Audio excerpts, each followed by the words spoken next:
Какви са заплатите и търсенето на хора в IT индустрията? Знаете ли, че според официалните данни на DFBG, IT компаниите в България са над 1400, а според изследването на Forbes и данните подадени от една от водещите компании за наемане на персонал Minds, 44% от IT компаниите наемат служители всеки месец. От MoneyBG дават данни, че броят на IT специалистите в България ще достигне 72 500 до 2025 година според прогнозите на Bascom. С две думи, IT индустрията е най-бързо развиващата се индустрия не само в света, но и в България. А какви са заплатите? Заплатите в IT индустрията според изследването на DFBG за 2023 година, както можете да видите, средната заплата чисто след данъци за Manual QA или така нареченият софтуерен тестер е от 1200 до 7200 лева. Като това зависи дали сте стартираш в професията без опит или имате няколко години такъв. Като средната заплата на специалисти без предишен опит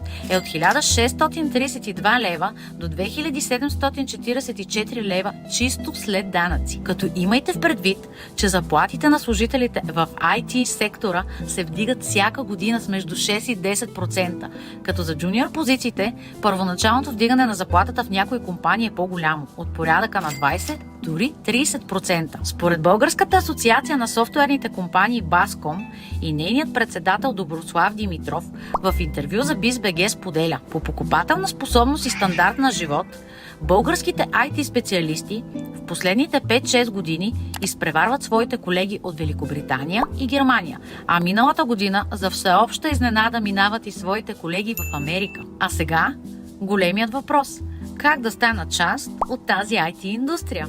Можеш бързо и лесно да станеш част от IT индустрията само за 3 месеца, като станеш софтуерен тестер QA, и то без да учиш програмиране. Ако искаш да знаеш повече, остави ми въпрос в коментарите и ще ти отговоря.